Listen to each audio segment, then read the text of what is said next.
Last time on The Buzz, we visited with one of Madison County's newest and youngest entrepreneurs.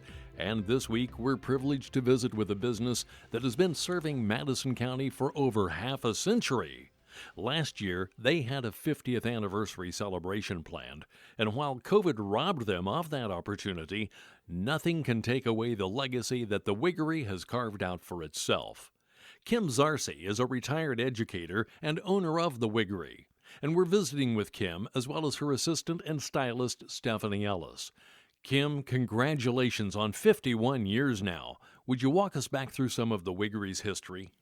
Well, it started in 1970, and there was a woman who started this business, and I don't know what her name is. However, there was a woman who followed up and purchased from her, and her name is Barbara Moffett, and she is from Anderson and still lives in this area. She had the business until 1994.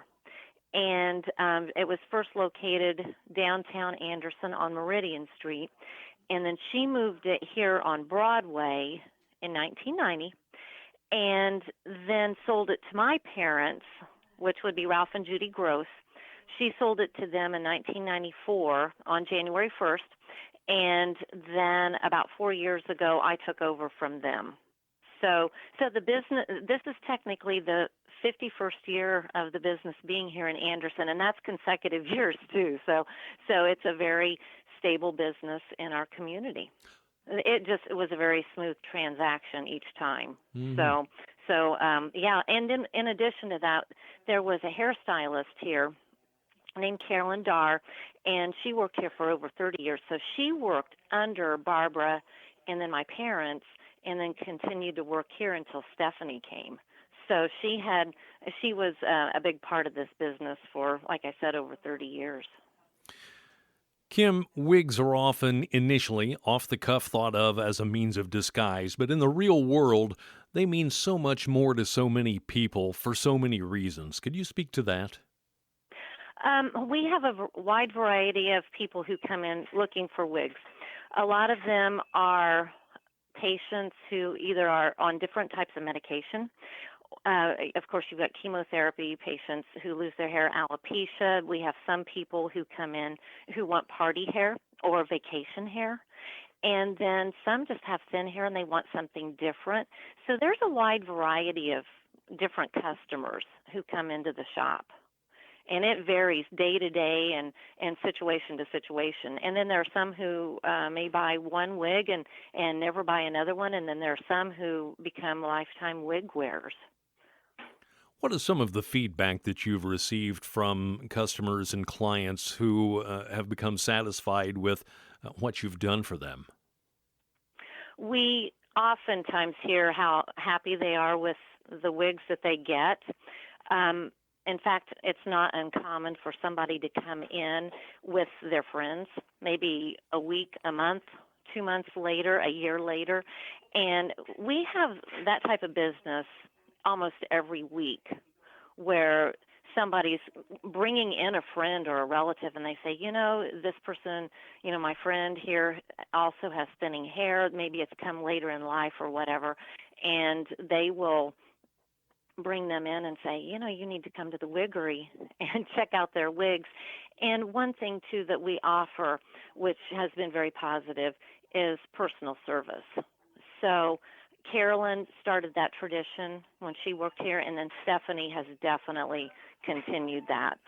She's been a big asset for our business and for our customers. What do you mean by personal service?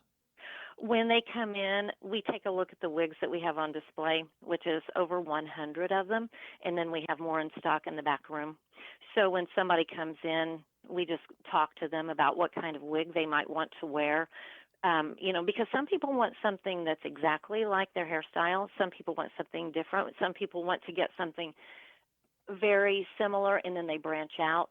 So we look at the different wigs. We do try them on them, and then we go to color. And when we go to color, that means if they like something that's in the shop, then they can get that, or we can cross-reference with the wigs in the shop, say, okay, we don't have this one here. However, we've got a different style, and we look at different colors, and then we order on Fridays. where we just take color swatches and match it up to the hair color that they want or the hair color that they have. With the wigs that we have, some people need the bangs cut or maybe need to have it thinned out a little bit or trimmed up. And Stephanie, being a hairstylist, does a beautiful job of doing that. And so she customizes the wigs so that people can get a little bit more comfortable with the style that they want. And that's true with hair pieces, too, because we also sell hair pieces like what some people call wiglets or toppers. Are your clients all women, or is there a certain percentage of men as well? The majority of our clients are women. I would say men might be 2 to 3%. We had a man in here yesterday. He was trying on our man's wig, and he was very interested. Now, whether or not he purchases that, we don't know, but he was very interested. And we do sell men's wigs. However, with toupees, Stephanie sometimes works with that. In fact, I'll let Stephanie address that. Yeah, we have a company that does the toupees and stuff, and they have to be measured so that they fit perfectly. And so that's kind of what I do. A lot of times we take a little mold of their head, and then I cut everything in, even ones that people bring in, because you have to cut a toupee a certain way. You can't just slap it on your head. How did this relationship between Kim and Stephanie come to be? Kim and I both live in the town of Alexandria, and we did not know each other at all. We have a mutual friend in common who knew that I was going through chemo and wasn't working, and knew that Kim was looking for a hairstylist when Carolyn retired. And so Luann was just sitting there at lunch one day with Kim and says, I might have somebody for you. And then the next day I get a phone call from this strange lady that says, this is who I am, and give me a call back. I'm looking for such and such. And I said, okay. I talked to her. She had me come in and talk to Carolyn, who's been here for 30 years, who was ready to retire. And I just kind of watched what she did, and the rest is history. I just knew this was my place. Now, I know you can't name anybody, but do you have any celebrities among your clientele? We do. Yeah, we have some singers that come in. In your knowledge and experience, what changes has the business seen in 50 years, if any? Just within the 4 years since I have been here, it has probably more than doubled in business. Medications, they play such a part in hair loss. COVID right now for people, it seems to be about 4 months out, people are really noticing a lot of hair loss. And we've been really busy the last few weeks, women who just have lost 50% or more of their hair. When I got here, the shop was just one room. It probably had maybe 30 or 40 wigs, and they were dated wigs for the typical clients that were 50, 60, 70, little old ladies. And we have noticed that the age of people wearing wigs has become increasingly younger just due to the hair loss factors. And it seems to be this area, central Indiana, is just overwrought with cancer. And so people are losing their hair. And so that forced us to expand in October, about a year and a half ago. And so we now have 3 separate stations instead of just one. And our inventory is probably up into almost 200 wigs that we keep in stock, and they turn over all the time. The wiggery is somewhat a unique business for this vicinity. What other areas do you draw clients from? Oh, gosh. We have people every day come from Newcastle. We get people from Fort Wayne. We had somebody in from a place called Shoals down in southern Indiana. We get people that come from Ohio, Muncie, Winchester. We have a lot of people come from Indianapolis. I keep telling Kim we need to put up a little map of Indiana so people can put a push pin in where they came from.